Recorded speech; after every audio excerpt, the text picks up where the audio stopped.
Hello, everyone. This is Monica Ren, and she's an immigration lawyer.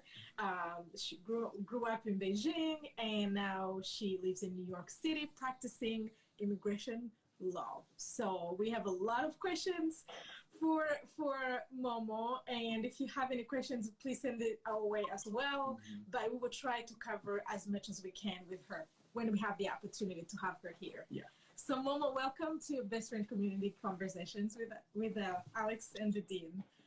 Thank you for inviting me to be here. It's a great honor, you guys, and your lovely audience. Oh, I know. We have a wonderful audience from all over the world. Yeah.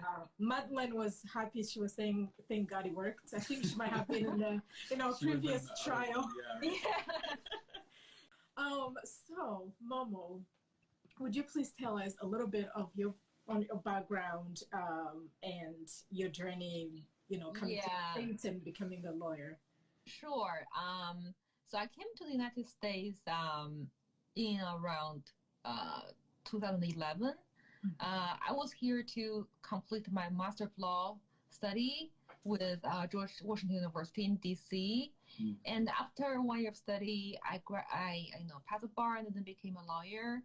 And then I decided that I really want to utilize my, cultural background and the bilingual skills to help immigrants like me to live and study in the United States and to achieve their American dream. So I became an immigration lawyer. Yeah. And now I have my own law firm in Manhattan. And I'm very glad I can utilize my skill to help so many, talented people from all walks of life to eventually come here and realize their dreams. That's incredible. Did you always know that you wanted to become a lawyer when you were growing up as a kid? Well, that's a good question. To be honest, I didn't until I was admitted by the law program from university. Because, in China, in order to be admitted by your dream school, you have to participate in that National College entrance exam. And in order to get admitted by your mostly desired school, you have to achieve a very high score. In other words, you have to compete with other exam participants. Yeah. And a super competitive process. And I was lucky enough to be admitted by my dream school, but I was not lucky enough to be admitted by my first priority major, which I think is finance. I don't know why I applied for finance initially, but my scores are not high enough for me to admit it by that major. But I ended up with law major. And at that time, I didn't know what it was like to be a lawyer because none of my friends or my family relatives are lawyers. So I was like, well, let's see what I can do. And then after 4 years study, I kind of developed the interest or passion in it. And I want to further my studies, so I came to the U.S. to have a master degree in law. So I would say that becoming a lawyer is not something I planned since I was young. It's more like I became a lawyer by coincidence. But I'm lucky because I love this career. Yes. And I think I'm doing great. So yeah, that's it. That's why I became a lawyer. Yeah. I know, but now becoming a lawyer was one thing itself, but then becoming an immigration lawyer was another thing. How would that come about? Wow. Well, initially, once after I graduated, I applied for jobs, and I got an offer from a small it's a small general practice law firm. They have multiple practices, and the immigration was one of them. And my boss, he was like, well, since you can speak Mandarin, and why not just start with immigration law first to see if it's something that you are interested in. And then I remember the first immigration case that I did was for myself, because I was applying for the H-1B non-immigrant working visa, and then nobody else in the firm could help me with the petition. So it was my first case, which was my own case. And then it got approved successfully, which made me believe, well, maybe I'm good at it. Maybe I have talent for it. Why not focusing on it and make the best of it? Yeah. So since then, I became, more interested in this field and spent a lot of time studying it. But on the other hand, I was still working on some other type of cases like litigation or transactional real estate work. And then, well, until one day that my boss said, well, why not just focus on one field? Because that will be beneficial to your personal growth as well. Because you want to become a specialist instead of a generalist as a lawyer. And I agree with that. And then I chose immigration law because I feel like my cultural background and my language skills will be a advantage for me to practice immigration law specifically, particularly because most of my clients are from Chinese-speaking communities, either in China or from other parts of the world, and it'll be easier for me to build a connection with them if I can speak the same language and share the same values with them. And then I decided to become an immigration lawyer only. Yeah, and then my current firm, we specialize in immigration work, specifically business immigration only. Yes. That's wonderful. I know. That was a lot, so I'm digesting. I mean, it's interesting, and we've talked before just about your background. There's this sort of personal connection with your clients, with the people that you help out with. And so hearing you and your journey, it's admirable, and it's I feel honored to be able to talk to you about because it's important work, right? And it must be rewarding for you to sort of give back. Do you feel like you're giving back? You know, I do. Journey and I do. I feel so because as an immigrant myself, I totally understand how complex this process is to become a resident in the United States from another country. Because most of my clients, we were born and raised in a foreign country. So in order to become an immigrant, you have to jump into a completely new environment and start from the bottom or start from the basement. And you have to overcome a lot of mental struggles in order to, fit in, blend in this new world.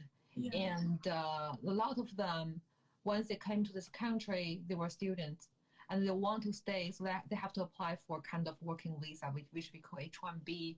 And during this process, there are so many uncertainties they have to go through. They have to find the employer who would love to sponsor them, and the employer has to meet certain criteria in order to sponsor them. And they have to be lucky enough to be picked by a lottery program in order to be able to file that petition, because there are so many applications each year. So they have to go through a lot of hurdles in order to eventually get the working visa. And some of them, if they want to stay here permanently, they have to think about how to find a sponsor who love to sponsor them for, green card, which is a totally separate matter. Which maybe take years and years. For some Indian people, I know it takes a decade for them to get a green card eventually. A decade? Wow. Yeah, more than a decade. And for Chinese nationals, maybe 4 or 5 years. It's still long. So I totally understand the struggles they have to go through, because personally, I went through that as well. So I think being an immigrant myself definitely helps me to understand the situation of my client. I know when to, I know I show a lot of empathy towards their situation. So I know how to, work with them and encourage them to go through this process and eventually get what they want. So it's hard. But that's why I say it's also rewarding, because you really accomplish something, you help somebody, and which you kind of impact their life. Yes, absolutely. Profoundly. Yeah. So I think that's the honor of being an immigration lawyer. Yeah, that's incredible, because I would think a lot of people, like, especially I'm an immigrant myself as well, and back home lawyers are not. Here in America, there's a lot of lawyers, but for everything and anything. Right. And growing up, I didn't think I would ever need a lawyer in my life. Because back home, when you need lawyers, that means you're in trouble. So a lot of people come to this country not knowing the importance of having an immigration lawyer. What would you tell somebody like that? Somebody who just came and they think they can do it themselves. Right. What are the barriers and what would you tell them? Well, that's a good question because some of my clients initially they did their paperwork by themselves because they think like, well, it's not that hard. That's what they thought initially, but somehow they met some problems in your application. For example, the case somehow got denied, or they got some request for evidence from the government, which made them realize that well, this process was not as simple as it looked. So they came to us for help, and I think well, my professional advice for those people was finding an immigration lawyer sometimes not necessary if you can do it well by yourself, but a lot of people that don't really have time to study all these rules and regulations. And even if they study them, they could not understand them very well. So they might cause the rules sometimes are very, very complex. And there are so many exceptions among exceptions. And it's hard for them to understand that within a short period of time. Then I think finding a lawyer probably is helpful because first of all, it saves them time to figure out all this complex legal system. And the second, I think a good lawyer will give them very good advice, not only on this specific case that they hired you to do, but also on their future career or life. For example, some of my clients, they got their temporary working visa, and years later, one day they want to, have a green card or become a U.S. citizen. They come to us for some basic advice. I could still provide them with such a basic solution because they were my old client. I treat them like a friend. I don't really treat them like a new client. You know what I mean? Yeah. A good immigration lawyer is like a good friend of you, and they continuously help you and guide you through the process. Yeah. I think that sometimes, I don't suggest everyone to find an immigration lawyer, but if they do, please find a good one. Yeah. Yeah. That's something, being American, that's something, immigration law, something I've never really thought about up until the last few years ago. When you met me. Yeah, when I met the Dean. But I didn't know how many steps it took to accomplish whatever goal. It just seems very complicated, especially for people who have no understanding of it. Right. And so sort of going into it, I'm like, how could it be easier? Because it's already hard for me to understand, but for people, who it pertains to more closely, I feel like it can be very challenging, Right. First of all, I think just as I mentioned before, I think every new arrivals, either you came to this country as a visitor or a student or alien worker, you have to train yourself to be somehow knowledgeable about this process. Don't simply rely on others' words. You need to do some basic research because there are so many articles either written by lawyers or non-lawyers on the internet who will give you a basic understanding on what is the petition or application is like. So everyone is suggested to read it and study it by themselves. And with that in mind, they can come to a lawyer for help. It's very necessary for them to be aware of it at first. Yeah. And then when you talk to a lawyer, I think it's very important for you to understand what you want exactly. And by speaking with lawyers, you are also suggested to speak not only one lawyer, but maybe two or three. You can compare which lawyer's approach is more favorable to you, and you can pick the one that you like. Then once you decide to work with lawyer, I suggest them to trust this lawyer, and be open about what they're experiencing and be really honest about who they are and what they went through and what they want initially. I think if you met a good lawyer, I think the lawyer will give you very good advice. But the lawyer, him or herself, has to be really experienced in this field. Yes, ask the right questions and spend some time to find the lawyer that you really trust. And then once the trust is built, stick with the lawyer and then work with him or her. until the result comes.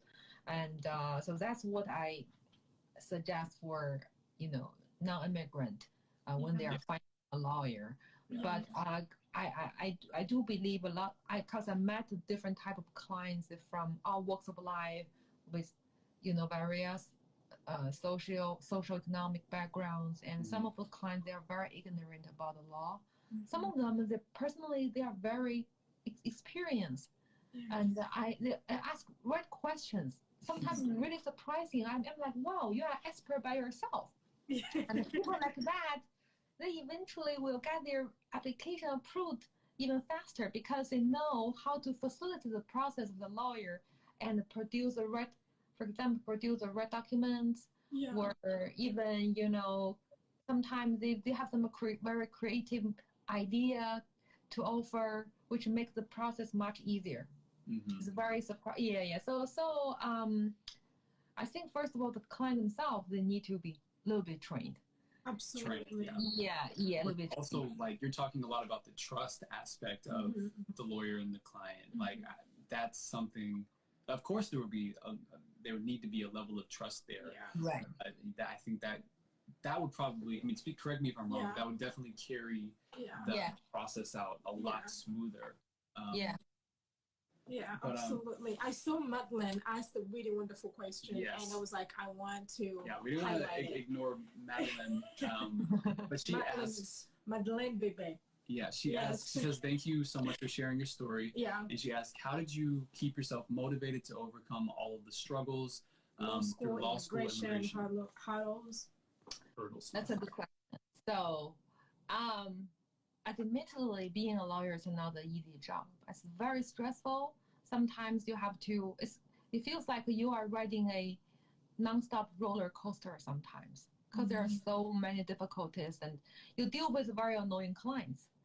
You sometimes the cases are so complex, and you couldn't even know how to find the right arguments. It happens almost on a daily basis. It's a very challenging job.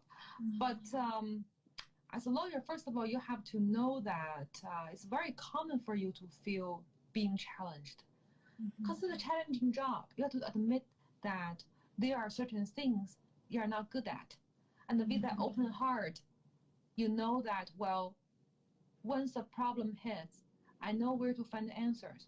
If maybe it will take some time, but eventually you will get there if you put yourself. If you can jump out of your comfort zone and find the answers by yourself.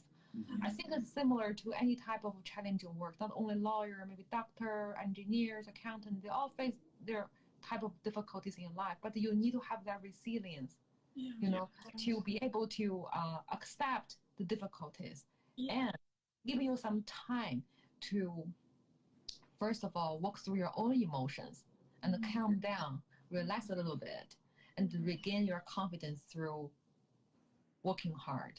So that's what I always tell myself when I meet difficulties in my work. And life as well, because I'm a mother of a 4-year-old. So I have to figure out how to balance work, achieve a work-life balance all the time. So, for example, when I'm doing this interview with you, I can hear my baby was crying in another room. Oh no! Luckily, my mother is taking care of her, so I'm working. But there are so many challenges in your life as well you have to deal with. And we were taught to be strong, to be unstoppable, to be tough all the time. But on the other hand, you have to learn that the vulnerability is also a type of strength. Showing vulnerability. It's also, it's not a weakness. It's a strength. If you can, because it will foster it will foster mental health and emotional health if you can, walk through your own emotions much easier. So sometimes you really need to give yourself, a chance to relax and forgive yourself and forgive others. We are not perfect. Nobody's perfect. Nobody's perfect. That's a really good. Sure. That's a really good. Point. Yes. I'm happy you. So that's what I learned from this work and from my life challenges. I know. I'm wondering now. You have your own firm in New York City. did you do you think if you were in China, you would have been able, as a woman, to create your own firm? How would that be? Well, yeah, actually, I always talk about this with my partner in my law firm.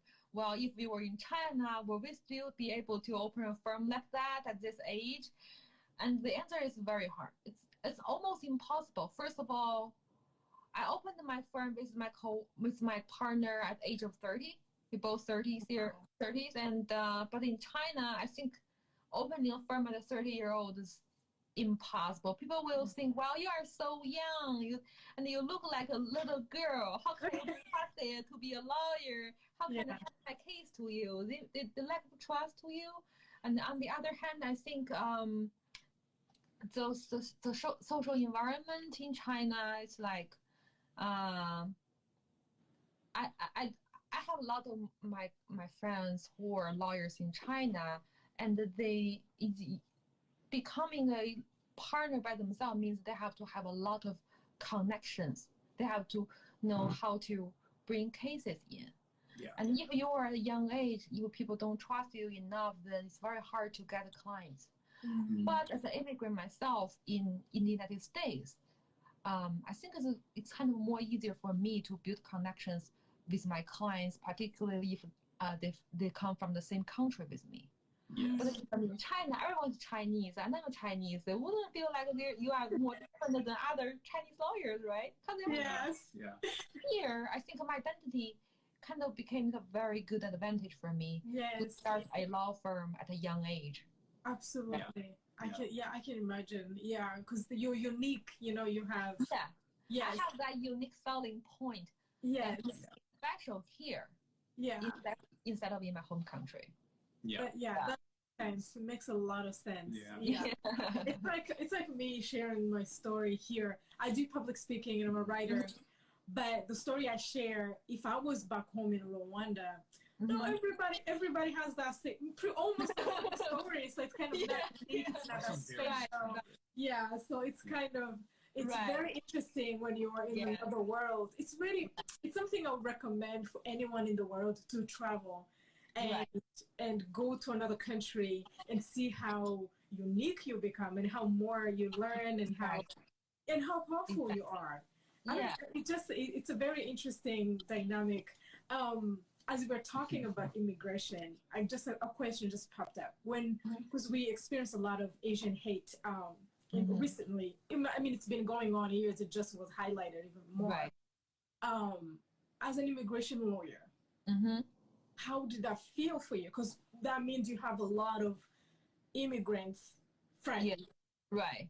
So you probably, heard firsthand stories that, did it scare you? Because especially a lot of Americans don't understand what it takes to migrate to the States, how much work you do. So it's almost sometimes become right. So this Asian hatred thing actually it kind of have a very negative impact on immigration practices because of this, a lot of Asian people, they are so scared to come to this country. They initially did have the plan, because I have a client who's a very famous professor back in China, and he hired us to do this talent-based immigration petition for him. And then this Asian, hatred thing hit, and then he changed his plan. He didn't want to come here anymore. We almost have his paperwork down, and we haven't submitted it. And this thing came, and then he was like, "Well, just hold this process. Let's see what's going on here." And then, and this is only because this thing only happens for Asian community. What if it happens for other racial communities as well? It definitely will affect, prevent them from more talented people from coming to this country. There are so many scientists, artists, athletes, all from all over the world who are, planning to come to this country. But if there are so many terrible things going on in this country, they will be so scared. But if they could come, they have so many things to contribute to the U.S. economy and the diversity of this country, but now they are stopped. Yeah. So it's really a big loss for the immigration world, and I think it's also will kind of have bad influence on the competitiveness of U.S. overall on a global scale. You know what I mean? Global scale. Yeah. That's that. So, yeah. It's sad. I feel really sad for that, and after seeing so many bad news on TV, and particularly when my mom was here with us taking care of my baby, and I always told her to be extra careful when walking on the street by herself. I literally forbid her from walking by herself on the street at night because I don't know what kind of people he will meet. So I'm so worried. So it kind of affects my day-to-day life as well. Yeah. Yeah, it's sad. It's sad. Yeah, it's sad. It is really sad. Yeah, but I think it's getting better because people are showing more, empathy towards Asian people's experience from those events, and then I think it's getting better and better. I do have confidence that this thing will get improved later on. So if you work hard enough to pay more attention to Asian group, at the same time we shouldn't ignore other group as well, because there are so many people with diverse racial background in the United States, and we cannot discriminate against any group of it. We have to give equal respect towards all the groups of people. So. Yes. Yeah. So I kind of want to go back to your talking about vulnerability and strength. Yeah. Right. And so in your decade of being in this country, how has your definition of strength and vulnerability and resiliency, how has that changed? How has it shifted? Especially because you have a 4-year-old. Right. Just I mentioned briefly before, my definition towards strength definitely evolved once I started, to face the real world after graduation from school. Because while you are in school, you don't really understand what the real strength is, because you didn't really experience that much hardships or difficulties in your life. You always think the world is beautiful, people are nice, and you are strong, you can do anything you want, you are the you are unstoppable. But once you started experiencing ups and downs, twists and turns in your life, and you know that no one's life is perfect, and I'm not perfect, everyone's not perfect, and you definitely will experience some bad feelings from your adversities in your life.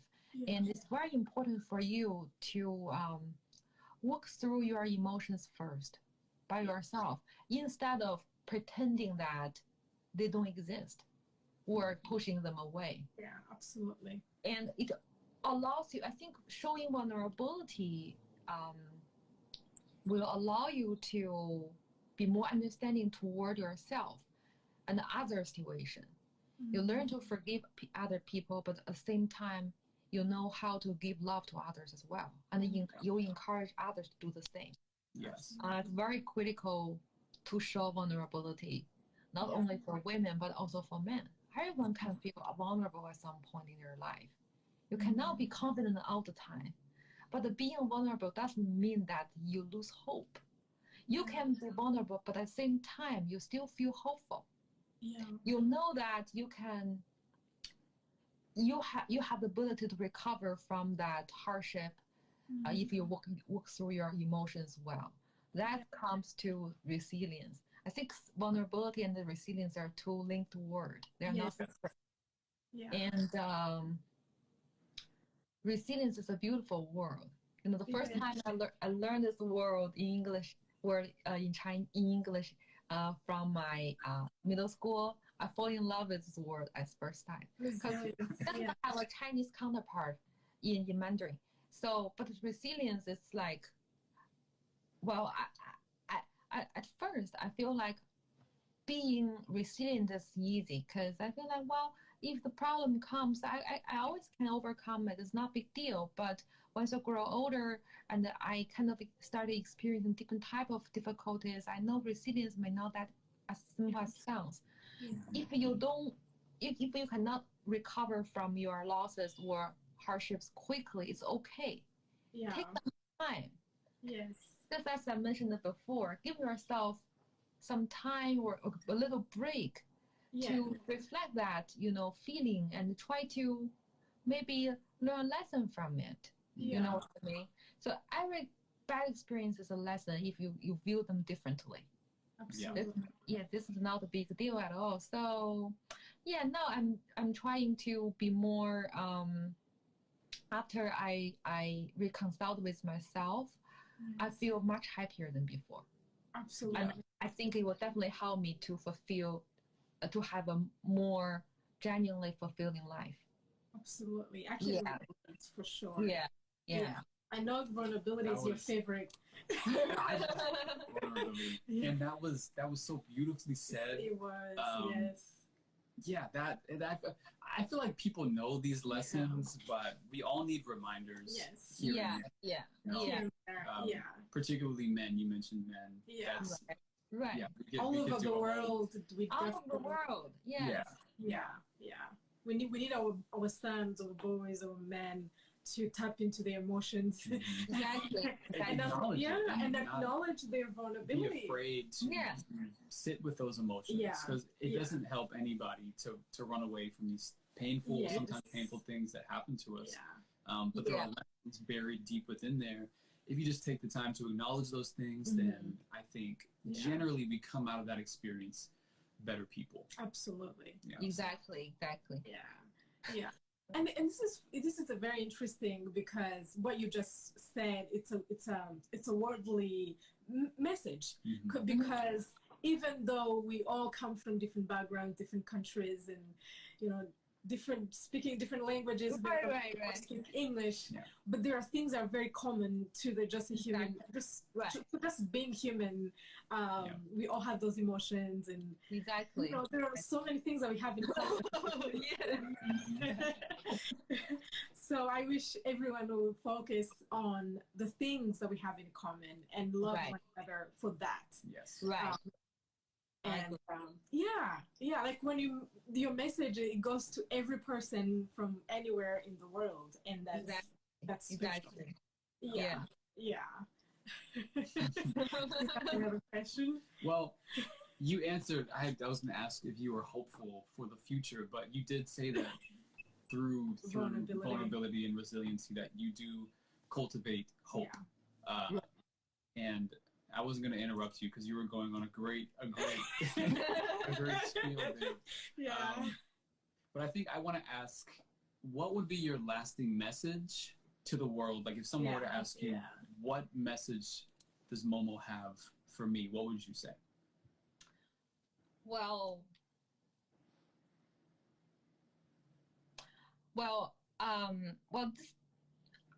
I thought about it. I remember many years ago, people asked me, how did you look very successful? You have a family, you have a kid, and you have a law firm. It seems like you have everything.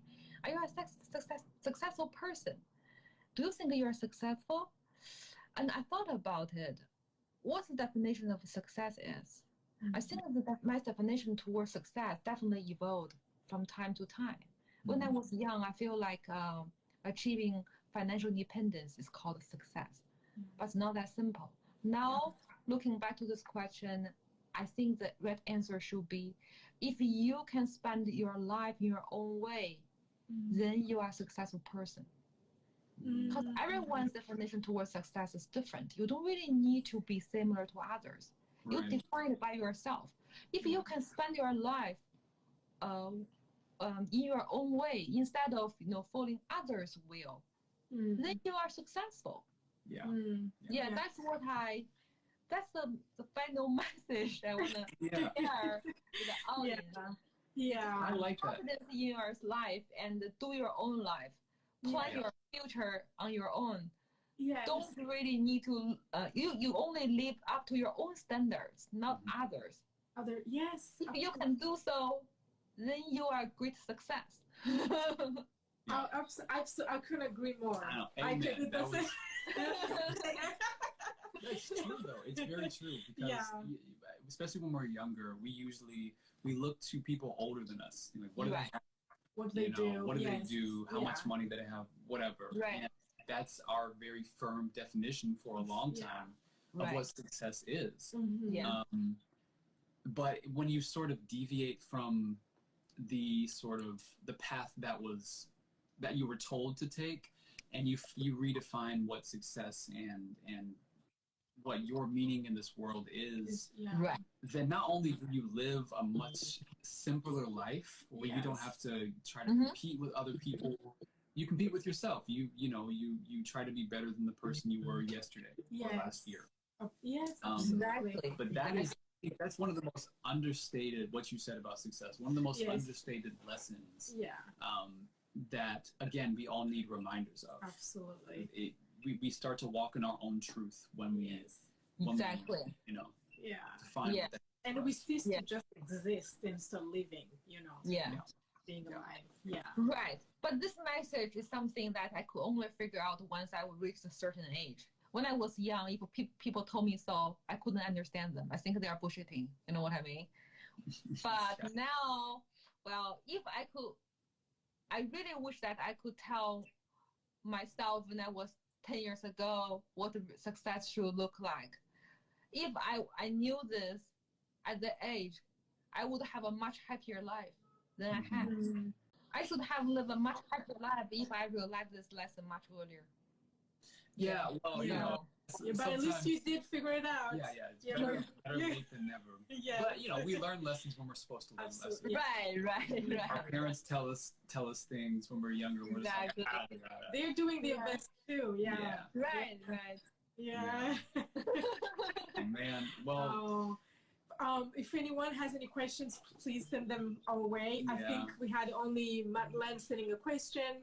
We had Grace sending us a lot of love and so many waves and stuff. But I don't see any more questions. I don't see. I don't see that many questions. Let me see. Usually, sometimes they send them here, but no, they didn't send it. No. Okay. So, do you have any words of wisdom? That's pretty much like the last one about immigration law. About immigration law. Okay. About your practice, or what would be fun? One of the stories you've heard during your practices that really keeps inspiring you or helps you move on in life. So there's something I want to tell all the immigrants. In the U.S.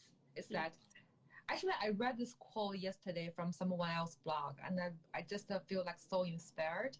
It says, every immigrant is an entrepreneur, because coming from an old country to a new country takes a lot of courage and a lot of hard works, and you did that. That means you have entrepreneurial spirit in your DNA. So every immigrant is an entrepreneur. That means if you can utilize your immigrant mentality, you can achieve everything. No matter how down you are at this moment, no matter how bad situation you are in, if you keep working hard and keep giving back to this community through your hard work, you will achieve your dream in this new country. You will achieve your American dream no matter what. So this is what I want to tell all the immigrants, not only in this country, but all over the world, that you are entrepreneur, in your DNA. So an entrepreneur. That's very inspirational. I am an entrepreneur. You are too. You migrated from Texas to LA. Yeah, I work.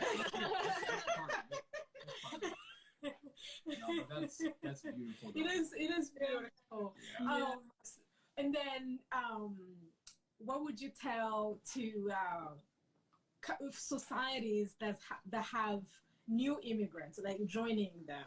For example, let's say here in America, you are joining the American community. What would you tell to that community?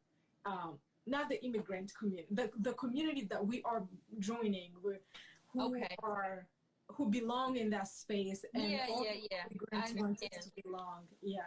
So I want to tell the people from the existing community that you should be more open-minded about the people that are different from you.